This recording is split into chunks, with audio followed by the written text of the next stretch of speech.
After discovering the abandoned cabin in the woods and Caleb's voice on a dusty recorder, investigators stumbled on something impossible: a partial fingerprint on a broken glass panel.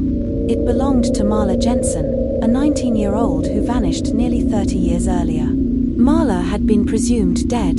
She had been last seen with a man named Eric Monroe, a charming drifter with at least 7 known aliases. Though never charged, Monroe had been suspected in multiple abductions and child trafficking cases, spanning decades. Each time, he vanished just before capture. Now he was linked to a missing child and a woman he allegedly abducted in the late 90s. Inside the cabin were sketches drawn by a child, stick figures, odd symbols, and one word repeatedly written in crayon: Eric. Suddenly, this wasn't just a kidnapping. It was a cold case reawakened, and possibly a long-running. Surveillance footage from a rural Tennessee gas station revealed a woman matching Marla Jensen's features, though she looked older, worn down, and thin. She was with a boy, his face partially obscured, but the posture, the hair. It could have been Caleb. Facial recognition software gave an 82% match to Marla. But the boy? It was inconclusive. He never looked at the camera. Was she a victim, or now an accomplice? William Ashford, Caleb's father, had grown increasingly reclusive after his arrest and eventual release due to lack of evidence. His mansion stood abandoned. But under a search warrant for a secondary inspection, investigators uncovered something new. In the attic, beneath warped floorboards and moldy insulation, they found a leather-bound journal wrapped in plastic. It was William's.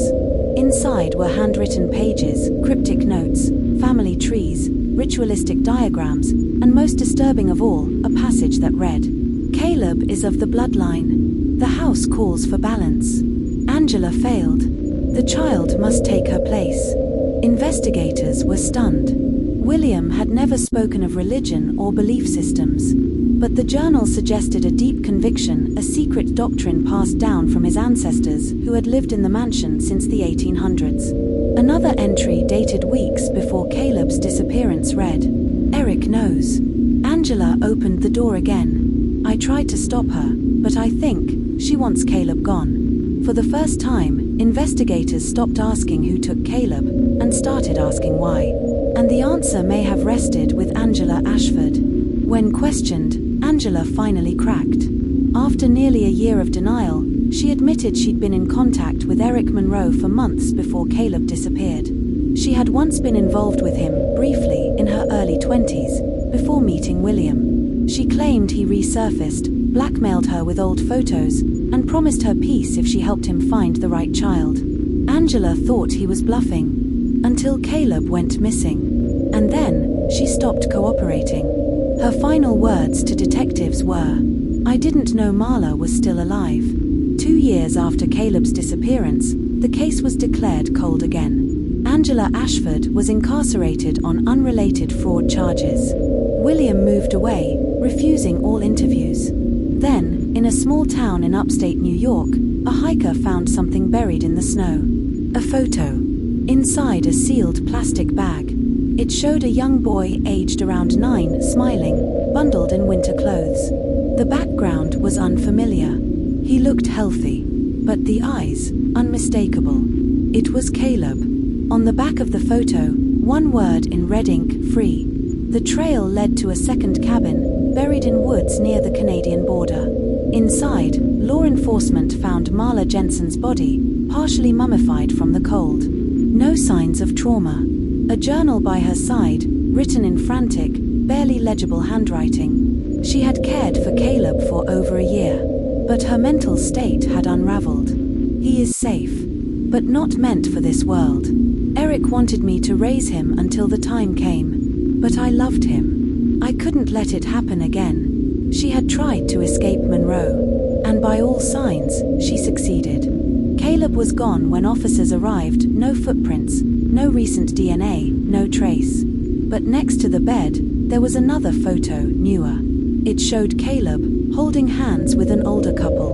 The background, trees, a lake, snow-covered hills. Peaceful. Anonymous. A note written beneath the image. Don't look for him. He's safe now. No more secrets. No more houses. Here's what most believe happened. Eric Monroe was part of a shadow network, some say a cult, others say a trafficking ring. His targets were not random. They were selected based on bloodline, vulnerability, and usefulness. William Ashford's journal suggested that Caleb had something special in his lineage, a pattern traced back to 1800 settlers who built the house. Angela, knowingly or unknowingly, allowed Eric to come close.